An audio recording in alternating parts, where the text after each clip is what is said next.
इस वेले जी असी शौकत खानम रोड ते जा रहे हैं। माशाअल्लाह बड़े इत्थे बूटे लगे ने वलैती किस्म दे, ए पीले फुल खिले ने, ये बहुत सोहनी गल है।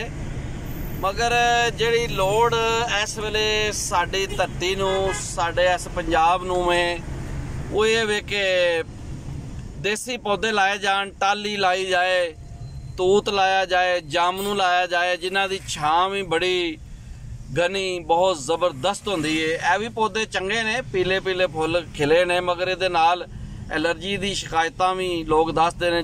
जिवें इस्लामाबाद दे विच लगा गया जिहड़ा तूत है, उन्हें एलर्जी की इंतहा कर छड्डी, तो अजे तक वो वड्ढिया नहीं जा सकिया। इस तरह ही सानू वलैती होने की बजाय देसी होना होएगा।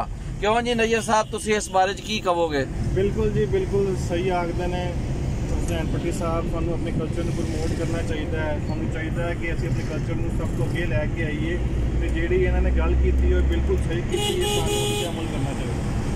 तो ये जिहड़ी सब्ज़ा है इहदे लई सानू जिहड़े मकामी दरखत ने, जामनू, अपना तूत, ये लाने चाहिए ना जी। बिल्कुल जी, बिल्कुल 100%। ते ताकि साडे लोकां च एक आगाही पैदा होए, ते एक तो लोकल रेवन्यू भी वधेगा। ते वलैती दरख्तां नूं लाण दी बजाय क्यों ना असीं जिहड़ा मकामी दरखत ने उन्हां नूं लाइए। एडे सोहणे अंब दा दरखत है, देखो ना जी, अपना शरीं दा बूटा है, धरेक दा बूटा है। धरेक दे बारे च कहा जाता है वो बड़ी जल्दी जवान हो जाती है। ते क्यों ना असीं इस पासे आइए। देखो ना दरखत ते लगे ने, मगर ये सारे वलैती दरखत ने। ते मैं हैरान हाँ कि पता नहीं देसी दरख्त कित्थे गया। अगर अज तो 5 साल पहला भी, या चलो हुण भी दरख्त देसी लाते जान, तो अगले 5 सालों के विच इत्थे छां ही छां होवे। वेखो अजे तक तुसीं वेख रहे हो उस तरह छां नहीं आ सकी। सफेदे दा जिहड़ा बूटा है, जिहड़ा लिआंदा गया सी उत्थे इस्लामाबाद दे विच, उहदे बारे च भी कहा जाता है कि वह बस लम्मा ही हुंदा जांदा है, ते ना उहदी कोई छां है, ते ना उहदा कोई रोके, बल्कि जमीन दा पानी भी पी जांदा। ते क्यों जी अपना आसम साहब, तुहाडी की राय है इस बारे च? सही कह रहे हो बिल्कुल, कि सानू देसी तरीके लाना चाहिए। जिहड़ा साडे अबाओ अजदाद सन, उस कल्चर नूं प्रमोट करना चाहिए।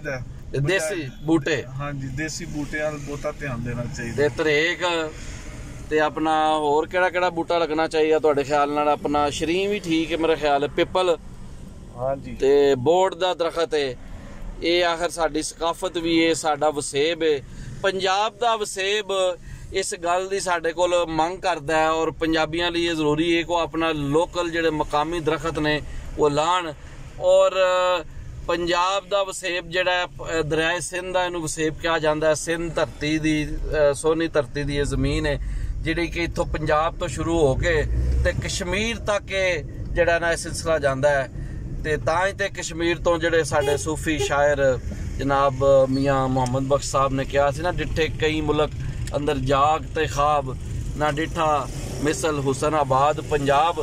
ते जनाब ये वे कि पंजाब नूं खूबसूरत बनाने लई लोड़ है वे कि जिहड़ी ग्रीन बेल्ट है, इत्थे फलदार जिहड़े ना जी बूटे लाए जान।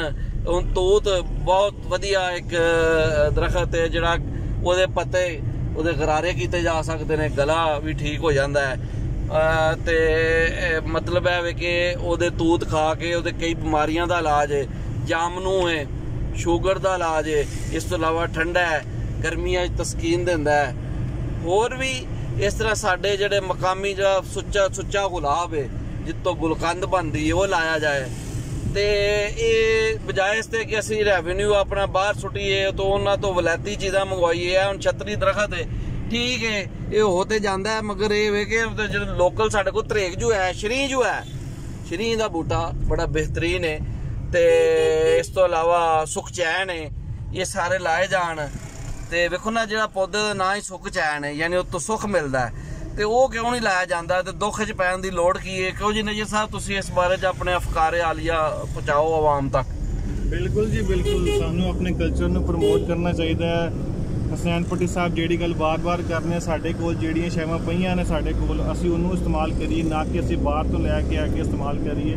ਸਾਡਾ ਰੈਵਨਿਊ ਵੀ ਹੈ ਉਹ ਜਿਹੜਾ ਉਹ ਵੀ ਜਨਰੇਟ ਹੋਏਗਾ, ਸਾਡੇ ਜਿਹੜੇ ਮੁਲਕ ਦਾ ਅਸਾਸਾ ਹੈ ਉਹ ਵੀ ਅਸੀਂ ਇਸਤੇਮਾਲ ਕਰ ਸਕਦੇ ਹਾਂ। ਤੇ ਮੈਂ ਹਸਨੈਨ ਪੱਟੀ ਸਾਹਿਬ ਦੀ ਬਾਤ ਜਿਹੜੀ ਉਹਨਾਂ ਨੇ ਗੱਲ ਕੀਤੀ ਉਹਦੇ ਨਾਲ ਬਿਲਕੁਲ ਇਤਫਾਕ ਕਰਨਾ, ਤੇ ਮੈਂ ਚਾਹਾਂਗਾ ਕਿ ਇਨਸ਼ਾਅੱਲਾ ਤਾਲਾ ਅੱਗੇ ਜਿਹੜੇ ਦਿਨ ਆ ਰਹੇ ਨੇ ਤੇ ਜਿਹੜੇ ਸਾਲ ਆ ਰਹੇ ਨੇ ਉਹਦੇ ਵਿੱਚ ਅਸੀਂ ਹੋਰ ਇਸ ਤਰ੍ਹਾਂ ਦੀ ਸ਼ਾਵਾਂ ਵੇਖੀਏ।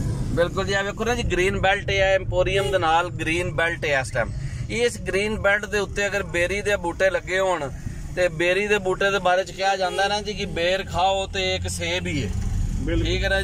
ਇਹ ਸਸਤਾ ਸੇਬ ਹੈ, ਮਗਰ ਅਸੀਂ ਸਸਤਾ ਸੇਬ ਸਾਨੂੰ ਨਹੀਂ ਚਾਹੀਦਾ, ਅਸੀਂ ਕਦਰ ਨਹੀਂ ਕਰਦੇ ਇਹਨਾਂ ਚੀਜ਼ਾਂ ਦੀ। ਇਹ ਹੁਣ ਗ੍ਰੀਨ ਬੈਲਟ ਦੇ ਉੱਤੇ ਲੋੜ ਸੀ ਇਸ ਗੱਲ ਦੀ ਕਿ ਅਸੀਂ ਮੰਗ ਕਰਨੇ ਆ ਹਕੂਮਤ ਕੋਲੋਂ ਕਿ ਇੱਥੇ ਬੇਰੀ ਦੇ ਬੂਟੇ ਲਾਏ ਜਾਣ, ਜਾਮਨੂ ਲਾਇਆ ਜਾਏ, ਤੂਤ ਲਾਇਆ ਜਾਏ। ਤੇ ਵੇਖੋ ਨਾ ਜੀ ਇਹ ਮੌਸਮੀ ਚੀਜ਼ਾਂ ਨੇ, ਤਿਆਰ ਹੋ ਜਾਂਦੀਆਂ ਨੇ। ਇਹ ਬਿਹਤਰੀਨ ਬੇਰ ਤੁਹਾਨੂੰ ਪਤਾ ਬਾਜ਼ਾਰ 'ਚ ਫਿਰ ਆਮ ਆ ਜਾਂਦੇ ਨੇ, ਤੇ ਜੇ ਇੱਥੇ ਲੱਗੇ ਹੋਣ ਤੋੜਾ ਵੇਖੋ ਨਾ ਦਰਖਤ ਤੇ ਲੱਗੇ ਨੇ। ਹੁਣ ਬੇਰੀ ਦੀ ਛਾਂ ਵੀ ਬੜੀ ਵਧੀਆ ਹੁੰਦੀ ਹੈ, ਤੇ ਜੇ ਇੱਥੇ ਕਿਤੇ ਬੇਰੀ ਲੱਗੀ ਹੋਵੇ ਔਰ ਉਹਦੇ ਪੱਤਿਆਂ ਤੋਂ ਬਿਮਾਰੀਆਂ ਦਾ ਇਲਾਜ ਕੀਤਾ ਜਾਂਦਾ, ਤੇ ਰੂਹਾਨੀ ਜਿਹੜੇ ਲੋਕ ਨੇ ਉਹ ਵੀ ਉਹਦੇ ਪੱਤਿਆਂ ਨੂੰ ਜਾਦੂ ਟੂਣੇ ਲਈ ਵੀ ਮੁਫੀਦ ਕਰਾਰ ਦਿੰਦੇ ਨੇ, ਉਹਦੇ ਤੋਂ ਗੁਸਲ ਕੀਤਾ ਜਾਂਦਾ ਹੈ। ਕਿਉਂ ਜੀ ਨਜ਼ਰ ਸਾਹਿਬ, ਤੁਸੀਂ ਜਾਣਦੇ ਹੀ ਹੋ ਨਾ ਜੀ। ਬਿਲਕੁਲ ਜੀ, ਬਿਲਕੁਲ ਸਹੀ ਕਹਿ ਰਹੇ ਤੁਸੀਂ। ਤੇ ਲਓ ਜੀ, ਇਹ ਅਸੀਂ ਅੱਜ ਥੋੜਾ ਜਿਹਾ ਵਿਜ਼ਿਟ ਕੀਤਾ ਹੈ ਰੋਡਾਂ ਦਾ, ਗ੍ਰੀਨ ਬੈਲਟ ਦਾ ਜਾਇਜ਼ਾ ਲਿਆ। ਅਸੀਂ ਇਹ ਚਾਹੁੰਦੇ ਹਾਂ ਕਿ ਗ੍ਰੀਨ ਬੈਲਟ ਤੇ ਦਰਖਤਾਂ ਦੀ ਜਿਹੜੀ ਲੋੜ ਹੈ, ਜਿਹੜੇ ਮਕਾਮੀ ਜਿਹੜੇ ਬੂਟੇ ਨੇ ਉਹ ਲਾਏ ਜਾਣ। ਤੇ ਹਕੂਮਤ ਕੋਲੋਂ ਅਸੀਂ ਸਾਰੇ ਮੰਗ ਕਰਨੇ ਆ ਕਿ ਗ੍ਰੀਨ ਬੈਲਟ ਨੂੰ ਬਿਹਤਰ ਬਣਾਉਣ ਲਈ ਲਾਹੌਰ ਦੇ ਅੰਦਰ ਵੀ ਤੇ ਜਿੱਥੇ ਵੀ ਪੰਜਾਬ ਦੇ ਅੰਦਰ ਗ੍ਰੀਨ ਬੈਲਟਾਂ ਬਣਾਈਆਂ ਜਾ ਰਹੀਆਂ ਨੇ ਸੜਕਾਂ ਦੇ ਆਲ ਦੁਆਲੇ, ਉੱਥੇ ਮਕਾਮੀ ਬੂਟੇ ਲਾਏ ਜਾਣ। ਧਰੇਕ ਹੋਵੇ, ਸ਼ਰੀ ਹੋ ਜਾਏ, ਤੂਤ ਹੋ ਜਾਏ, ਜਾਮਨੂ ਹੋ ਜਾਏ, ਤੇ ਇਹ ਸਭ ਬੂਟੇ ਲਾਏ ਜਾਣ। ਤੇ ਵਸਦਾ ਰਵੇ ਪੰਜਾਬ ਤੇ ਜਾਗਦਾ ਰਵੇ ਪੰਜਾਬ। ਰੱਬ ਰਾਖਾ ਤੇ ਅੱਲਾ ਬੇਲੀ।